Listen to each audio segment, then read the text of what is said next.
Capítulo 4. A salvação no Antigo Testamento.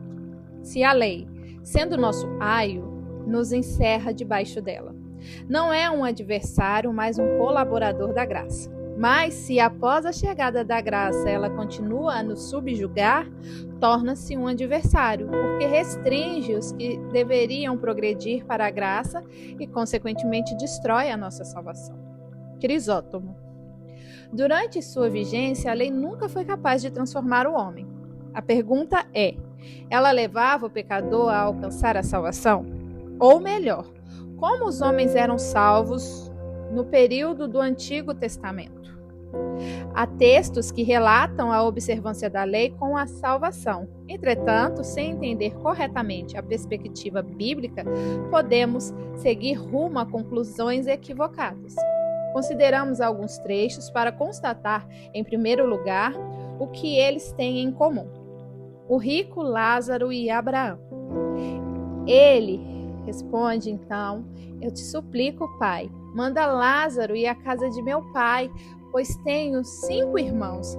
Deixa que ele os avise, a fim de que eles não venham também para este lugar de tormento. Abraão respondeu: eles têm Moisés e os profetas, que os ouçam. Não, pai Abraão, disse ele, mas se alguém dentre os mortos fosse até eles, eles se arrependeriam. Abraão respondeu: se não ouvem a Moisés e os profetas, tampouco se deixarão convencer, ainda que ressuscite alguém dentre os mortos. Lucas 16, 27 ao 31. Sem entrar no mérito de ser ou não uma parábola, Cristo queria ensinar algo. Mas o quê? Que os familiares do rico poderiam ser salvos da condenação a qual o próprio rico foi sentenciado, por meio de um testemunho, a lei. As Escrituras, então, conhecidas por Moisés e os profetas. Jesus e o jovem rico. Eis que alguém se aproximou de Jesus e lhe perguntou: Mestre, que farei eu de bom para ter a vida eterna?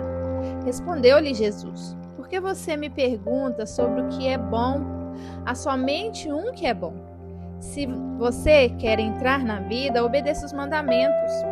Quais? Perguntou ele. Jesus respondeu: não matarás, não adulterarás, não furtarás, não trarás falso testemunho, honra teu pai e tua mãe e amarás ao teu próximo como a ti mesmo. Mateus 19, 16 ao 18. Aquele rapaz, cujo nome não foi registrado, questiona o próprio Cristo acerca da vida eterna e ouve uma resposta clara sobre a necessidade de guardar os mandamentos. Quando o jovem pergunta quais seriam, então, tais mandamentos, Jesus responde e aponta para a lei. Jesus e Zaqueu.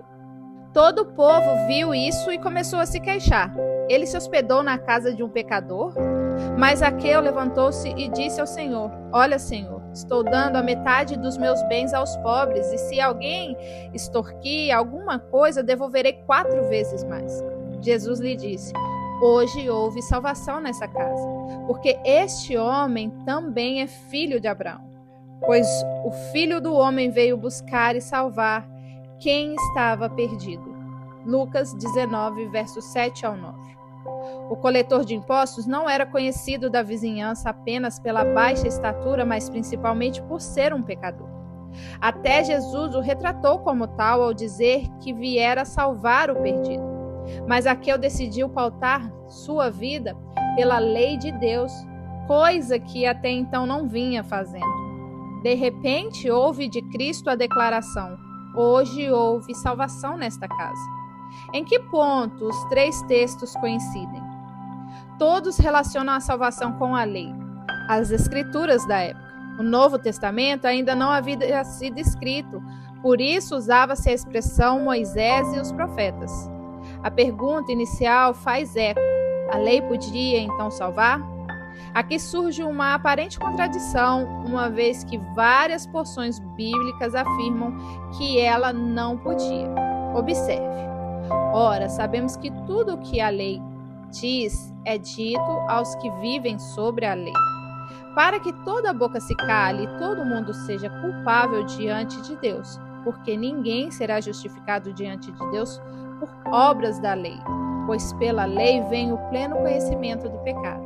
Mas agora, sem lei, a justiça de Deus se manifestou, sendo testemunhada pela lei e pelos profetas. E a justiça de Deus, mediante a fé em Jesus Cristo, para todos e sobre todos os que creem.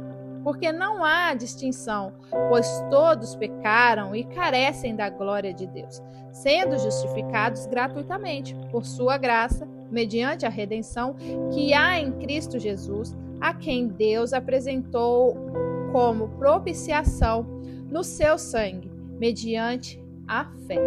Romanos, capítulo 3, verso 19 ao 25. Constata-se no texto sagrado, portanto, que a lei não conduz à salvação, certo? Errado. Digo mais uma vez, trata-se de uma aparente contradição. Destaco o termo aparente porque a Bíblia se explica, nunca se contradiz. Aparentes contradições são sempre sinais de uma interpretação equivocada ou incompleta. O texto diz que ninguém será justificado diante de Deus por obras da lei. A expressão por obras da lei indica a mera observância dos mandamentos, o que de fato não salva o homem. Havia, no entanto, uma relação entre a lei e a salvação que deve ser identificada e interpretada. Paulo escreveu sobre isso a Timóteo, seu discípulo e filho na fé. Quanto a você, permaneça naquilo que aprendeu, em que acredita firmemente, sabendo de quem você o aprendeu e que, desde a infância, você conhece as sagradas letras que podem torná-lo sábio para a salvação pela fé em Cristo Jesus. 2 Timóteo 3, verso 14 e 15. De acordo com o apóstolo, a sagrada letra, nítida referência à Escritura, não salvaria Timóteo, mas poderia torná-lo sábio para a salvação. Ou seja, as Escrituras direcionam a fé das pessoas. A Bíblia informa em Atos 16:1 que Timóteo era filho de uma judia crente e de um pai grego, termo usado para um gentil não judeu. Isso indica outros dois fatos. Como judia, a mãe de Timóteo conhecia a lei e comunicava ao filho, 2 Timóteo 1:5. Segundo, como crente, ela apontou a palavra de Deus para a direção certa, levando Timóteo a Cristo. Por isso, Paulo destaca que o acontecimento das Sagradas Letras culminava na salvação pela fé em Cristo Jesus. Timóteo era prova desse poder da lei de contribuir para o que se tornaria salvação. É fato que antes de o evangelho se manifestar, o Senhor passou por cima dos pecados cometidos. Depois de falar da justiça de Deus mediante a fé em Jesus Cristo para todos os que creem, Romanos 3:22, e da redenção que há em Cristo Jesus, Deus o ofereceu como sacrifício para propiciação mediante a fé pelo seu sangue, Romanos 3, verso 24 e 25. Paulo declara aos santos de Roma: Deus fez isso para manifestar a sua justiça, por ter ele, na sua tolerância, deixado impunes os pecados anteriores cometidos, tendo em vista a manifestação de sua justiça no tempo presente, a fim de que o próprio Deus seja justo e o justificador daquele que tem fé em Jesus. Romanos 3, verso 25 e 26. Se a salvação é pela fé em Jesus, só há uma maneira de entender a relação entre a lei e a salvação, sem excluir a fé. Sempre foi a fé. Demos mais um passo. A salvação vem pela fé. A fé, por sua vez, vem pelo ouvir a pregação de Cristo. Romanos 10, 17. De onde vem a pregação de Cristo? Da lei. O próprio Jesus afirmou aos judeus de seus dias que estava sob a lei. Vocês examinam as Escrituras porque julgam ter nela a vida eterna, e são elas mesmas que testificam de mim. Contudo, vocês não querem vir a mim para ter vida. João, capítulo 5, verso 39 e 40. Os hebreus amavam e estudavam tantas Escrituras por julgarem e encontrar nela a vida eterna. E Cristo não disse que estava errado. Denunciou, contudo, um equívoco gravíssimo. Eles não enxergavam que tudo nas Escrituras converge em Jesus. Toda a lei e os profetas apontam para Cristo. Sim, era possível encontrar nas Escrituras a vida eterna simplesmente porque ela está em Jesus Cristo. A lei aponta para ele, o Redentor. Vocês se lembram do que o nosso Senhor explicou aos discípulos que iam pelo caminho de Emaús? Então ele lhes disse: como vocês são insensatos e demoram para crer em tudo o que os profetas disseram. Não é verdade que o Cristo tinha de sofrer e entrar na sua glória? E começando por Moisés e todos os profetas, explicou-lhes o que constava a respeito dele em todas as Escrituras. Lucas, capítulo 24, verso 25 ao 27. Quando Adão e Eva receberam do Criador vestes feitas de pele de animal, isso apontava tanto para a morte de Jesus como para a ordenação divina de que nos revestiríamos de Cristo. Romanos 13, 14. Abraão, antes da lei, ofereceu seu filho em sacrifício. Tal evento apontava para a obra de Cristo. Quando Moisés, durante a lei, levantou uma serpente de bronze no deserto, também falava a respeito do sacrifício vicário de Jesus Cristo. João 3,14. Todos os que foram salvos precisam de fé para alcançar a salvação. Uma fé que foi gerada pela palavra de Deus, pela lei. Para Abraão, antes da existência da lei, tratada de uma palavra pessoal de Deus que acendeu a centelha da fé em seu coração. Para todos após a lei havia necessidade de que a fé se apoiasse nas Escrituras, ainda que fossem um entendimento limitado. Era por meio da fé na palavra que a justificação se daria. Vemos mais um comentário esclarecedor do Dr. Sheldon. Muitos textos do Antigo Testamento não explicam a base em que Deus manteria sua justiça ao apagar os pecados do seu povo. Mas Paulo escreve em Romanos 3:25 que Deus passou por cima dos pecados cometidos pelos salvos antes do sacrifício perfeito de Jesus Cristo. Mesmo sem uma compreensão perfeita, os santos do Antigo Testamento confiavam na morte substitutiva de Jesus Cristo. Romanos 4:3. Ainda futura.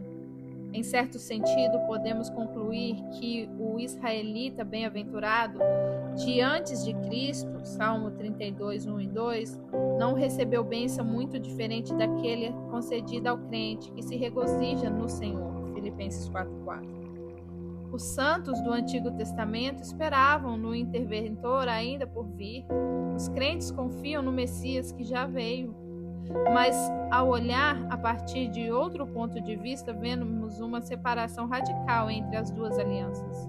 O povo galardoador, com todos os privilégios que Deus lhe oferecia, mal desfrutou dessas vantagens. As gerações que sucederam a Noé logo se afastaram da graça concedida ao patriarca. A construção da Torre de Babel mostra com que presteza os homens poderiam desprezar a bondade de Deus. Os israelitas, mesmo após demonstração de milagres poderosos efetuados por Deus para livrá-los dos egípcios opressores, logo se rebelaram no deserto. Hebreus 3,16. A conquista da terra prometida não garantiu de forma alguma que o povo eleito demonstrasse uma inclinação inabalável para buscar e agradar a Deus. Veja os livros de Juízes, Samuel, Reis e Crônicas. Paulo aponta para o motivo da falha de Israel. Israel, que buscava a lei de justiça, não chegou a atingir essa lei. Por quê? Porque não decorreu da fé, e sim com que das obras. Romanos 9, 31 e 32. Israel não alcançou o alvo da própria lei, que exige fé e não só obras. Esses versos deixam muito claro que a lei podia fazer com que Israel conhecesse a justiça que vem pela fé, mas isso não aconteceu. Israel ficou cego. O que Deus pretendia quando concedeu a lei a seu povo não era uma justiça produzida por obras realizadas na carne. Israel não compreendeu que a própria lei era uma maravilhosa expressão da graça divina. Sem fé é impossível agradar a Deus. Hebreus 11:6. Obras que não surgem da fé não são aceitáveis ao Senhor, mesmo que lhe sejam oferecidas. Somente dessa perspectiva entenderemos o clássico capítulo 11 de Hebreus, no qual se encontra a chamada Galeria dos Heróis da Fé. Ela começa por Abel, Enoque, Noé, Abraão, Sara, Isaac, Jacó e José, todos os que viveram e creram antes da chegada da lei. E continua por Moisés, os filhos de Israel que viram as muralhas de Jericó desabar, Raabe, que prendeu o cordão escarlate na janela. Aqui o escritor questiona: que mais direi? Não tenho tempo para falar de Gideão, Baraque, Sansão, Jefete, Davi, Samuel e os profetas. Hebreus 11:32. Finalmente faz a ampliação generalizada a todos os santos do Antigo Testamento. Todos estes, mesmo tendo obtido bom testemunho por meio da fé, não obtiveram a concretização da promessa, porque Deus tinha previsto algo melhor para nós, para que eles, sem nós, não fossem aperfeiçoados. Hebreus 11:39. Observemos que todos obtiveram bom testemunho por meio da fé. Contudo, não obtiveram a concretização da promessa. Qual promessa? O autor não fala de uma promessa, mas a promessa. Cristo, o descendente de Abraão. O texto segue atestando que Deus tinha previsto algo melhor para nós, para que eles, sem nós, não fossem aperfeiçoados. A frase sem nós não diz sermos nós, em nós mesmos, a fonte ou a razão do aperfeiçoamento dos santos do Antigo Testamento, mas indica que todos aqueles heróis da fé tiveram de aguardar algo que se concretizou apenas em nosso tempo, para então e somente então serem aperfeiçoados. Quem os aperfeiçoou foi Cristo, mas somente no nosso tempo, depois de nós termos recebido o Verbo encarnado neste mundo. Todos exerceram uma fé no que ainda estava para acontecer. Nós, os santos do Novo Testamento, exercemos fé no que já aconteceu. O Redentor foi prometido logo após a queda do homem em Gênesis 3:15. Aquele primeiro casal de pecadores, ao serem vestidos com peles de um animal sacrificado, precisou crer que o perdão dos pecados só se daria com derramamento de sangue. Hebreus 9:22. Isso significa que já se pregava a respeito de Cristo e se exigia a fé na pregação. Estamos falando do período que antecedeu a lei. Naquele tempo sem lei, Abraão creu e foi justificado por fé, não por obras. Romanos 4:1-5. Tendo acesso à pregação que despertou sua fé diretamente de Deus. Os israelitas da primeira aliança celebravam a Páscoa imolando um cordeiro, o que apontava profeticamente para o futuro, para uma realidade ainda por vir. Cristo, nosso cordeiro pascual, foi sacrificado. 1 Coríntios 5:7. Aqui já havia a lei, exigindo que os israelitas imolassem animais e derramassem sangue para cobrir os pecados. E eles tinham de ter fé na lei, acreditando em tudo o que ela versava. Sobre o que as escrituras daquela época já estavam pregando? Sobre o dia de Cristo. Vejam, é o Cordeiro de Deus que tira o pecado do mundo. João 1:29. A lei traz apenas uma sombra dos benefícios que hão de vir e não a sua realidade. Hebreus 10:1. Quando apontava para a necessidade de sacrifício para obter perdão, já falava de Jesus Cristo, o Salvador. Logo, a salvação é pela fé em Cristo, sempre foi. Muito tempo antes da encarnação de Jesus, o Evangelho já estava sendo anunciado e exigia fé dos homens. No Éden, nos tempos de Abraão, no período em que vigorou a lei mosaica, Jesus já era pregado, ainda que não claramente compreendido, e a fé nele salvava o homem. Por isso, o Novo Testamento atestou, depois da revelação plena de Cristo, o seguinte: ora, ao Deus que é poderoso para confirmar vocês, segundo o meu evangelho, a pregação de Jesus Cristo. conforme a revelação do ministério guardado em silêncio desde os tempos eternos, e que agora tornou-se manifesto e foi dado a conhecer por meio das escrituras proféticas, segundo o mandamento do Deus eterno, para a obediência da fé entre todas as nações. Romanos 16, 25 e 26.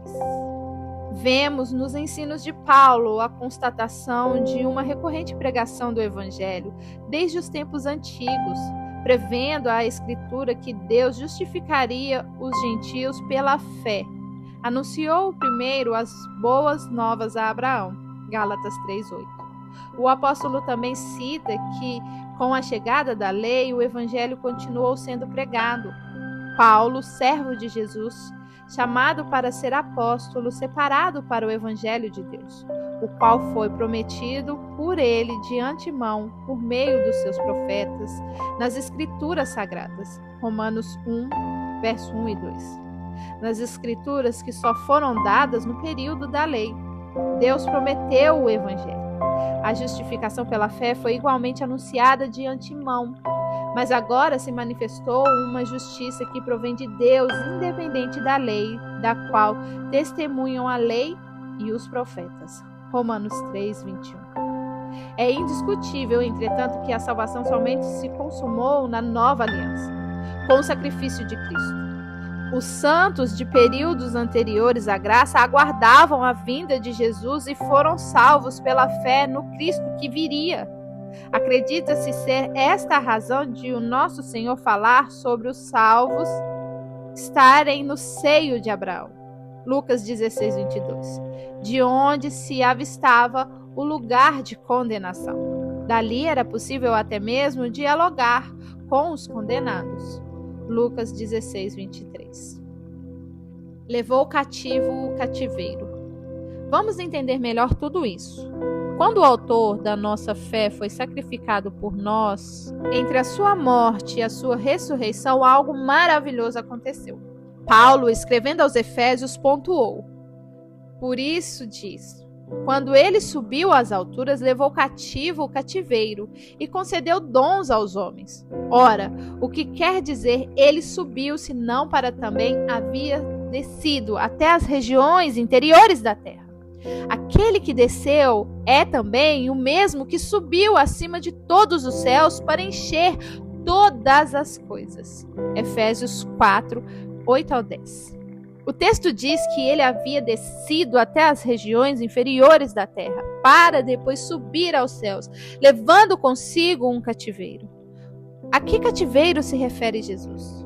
É no livro de Hebreus que começamos a encontrar peças para a resposta a esta pergunta, comprovando mais uma vez a importância da macrovisão bíblica.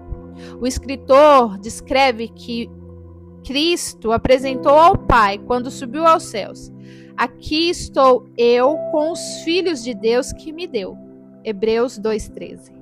Falando do santuário interior, por trás do véu, símbolo do lugar da presença de Deus, o escritor de Hebreus também afirma: onde Jesus, como percursor, entrou por nós. Hebreus 6,20. A lógica é que se Cristo foi o percursor, ou seja, nos precede, então ninguém antes dele havia entrado nos céus, lugar da presença de Deus. Com base nisso, muitos estudiosos da Bíblia creem que o seio de Abraão, o pai da fé, era o lugar onde todos os que creram no Cristo que viria aguardavam, salvos, separados dos que haviam sido condenados, possivelmente podendo vê-los ou falar com eles, até que a redenção se consumasse. Quando ela se consumou, Jesus teria descido a este lugar para levar todos consigo aos céus. Foi assim que Cristo levou cativo aquele cativeiro. Aliás, esta seria, a meu ver, a única explicação plausível para a seguinte afirmação do apóstolo Paulo. Pois, para este fim, o evangelho foi pregado também a mortos, para que, mesmo julgados na carne, segundo o homem, vivam em Cristo segundo Deus. 1 Pedro 4,6. O que significa dizer que o evangelho foi pregado a mortos?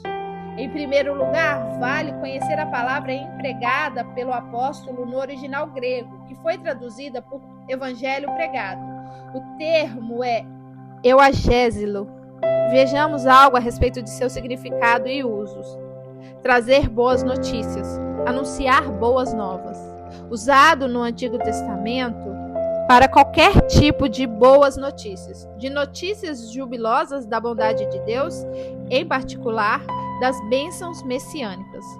No Novo Testamento, trata especialmente das boas novas a respeito da vinda do reino de Deus e da salvação que pode ser obtida nele por meio de Cristo, bem como do conteúdo dessa salvação.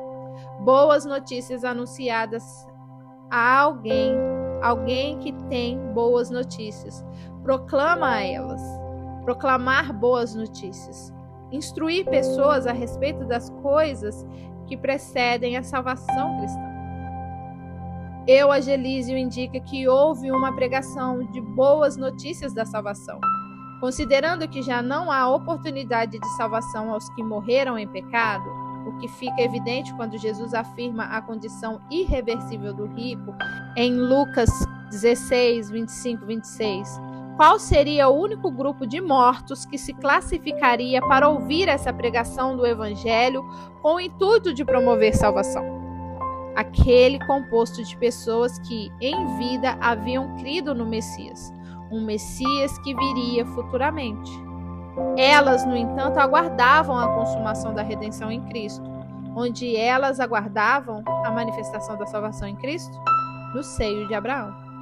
Depois que a morte de Jesus consumou o plano divino da salvação, eles ouviram do próprio Cristo a explicação completa, para entender o porquê de a fé nele o ter salvado, e foram então levados pelo Filho ao Pai. Ele levou cativo o cativeiro, do seio de Abraão para a presença de Deus. Estamos falando de homens e mulheres que haviam crido na pregação profética acerca de Cristo, quer dada indiretamente por Deus, quer testemunhada pela lei, mesmo sem enxergar plenamente o que estava por vir. Naquele período entre a morte e a ressurreição, o próprio Salvador pregou o Evangelho a eles, apresentando as demais peças do quebra-cabeça. A esperança havia ganhado forma, a salvação fora finalmente consumada. Então era hora de ir para o Pai junto com o Filho. Pedro também fala de Jesus pregando após sua morte e ressurreição a outros grupos de mortos. Para estes, porém, não houve salvação, apenas um comunicado sobre o motivo da condenação de cada um, a desobediência e o desprezo à palavra pregada, que, se aceita, poderia ter gerado fé neles para a salvação. Pois também Cristo morreu uma única vez pelos pecados, os justos pelo injusto, para conduzir-vos a Deus, morto, sim, na carne, mas vivificado no Espírito, no qual também foi e pregou ao Espírito em prisão, os quais, noutro tempo, foram desobedientes quando a longanimidade de Deus aguardava nos dias de Noé, enquanto se preparava a arca, no qual pouco, a saber, 8 pessoas foram salvas através da água. 1 Pedro 3,18. Enfim, nós não teríamos experimentado a salvação sem eles, os santos do período anterior ao nosso. A razão é simples: o propósito eterno de Deus estava em curso, desdobrando-se de forma progressiva. Cada período, antes da lei e durante a lei, teve propósito e prazo. Antes da maravilhosa consumação do plano de Deus em Cristo, da mesma forma, eles também não desfrutariam a salvação sem nós, que representamos o tempo em que Cristo veio e cumpriu todas as coisas. Há uma relação de interdependência dos grupos, mencionada de forma precisa também por Pedro. Foi a respeito dessa salvação que os profetas indagaram e investigaram. Eles profetizaram a respeito da graça destinada a vocês, investigando qual a ocasião ou quais as circunstâncias oportunas que eram indicadas pelo Espírito de Cristo que neles estava. Ao predizer os sofrimentos que Cristo teria de suportar e a glória que viria depois desse sofrimento, A eles foi revelada que não para si mesmo, mas para vocês, ministravam as coisas que agora foram anunciadas a vocês, por aquele que, pelo Espírito Santo, enviado dos céus, lhes pregaram o Evangelho. Coisas essas que anjos desejavam contemplar. 1 Pedro 1, verso 10 ao 12. Antes de finalizar, é interessante apontar paradas que fizemos até aqui. A lei não poderia salvar por si mesma, mas era capaz de trazer a sabedoria que conduz à salvação. Isso se dava quando as pessoas criam na lei, depositavam sua fé na pregação contida nas Escrituras, que sempre apontam para o Salvador Jesus Cristo, ainda que por meio de tipos e figuras. Aliás, antes da lei, o que despertava a fé também era a palavra de Deus, embora dita diretamente por ele ao homem, como no caso de Adão e Eva e Abraão. Para estes, a pregação também falava da necessidade de um sacrifício de sangue, para remir pecados, prefigurando o sangue do Cordeiro de Deus, que seria sacrificado em lugar de cada ser humano. Em suma, sempre foi a fé em Jesus Cristo que salvou o homem, antes da lei e durante sua vigência. Há, todavia, uma relação muito próxima entre a lei e a salvação, porque aquela testemunhava de Jesus o Salvador e despertava fé naqueles que não a rejeitavam. Quem creu na pregação, diretamente de Deus ou pela lei, foi salvo, ainda que não tenha experimentado a consumação de sua salvação até a morte e ressurreição do Redentor. Contudo, o dia que Abraão viu chegou. Cristo não apenas morreu por nós, mas também venceu a morte, desceu aos lugares inferiores da terra e subiu ao Pai, levando consigo todos os salvos. Não há imaginação que capte o que deve ter sido aquele momento para os crentes ouvir o Evangelho da boca de Cristo e em seguida ser levado por ele junto a Deus. Todos os justos foram e serão justificados pela fé em Cristo Jesus. A Deus seja a glória por tão grande salvação, Hebreus 2:3, e eterna redenção, Hebreus 9:12. Antes, porém, de detalhar a chegada do Evangelho, da fé e da graça, é necessário entendermos algumas outras verdades relacionadas à lei.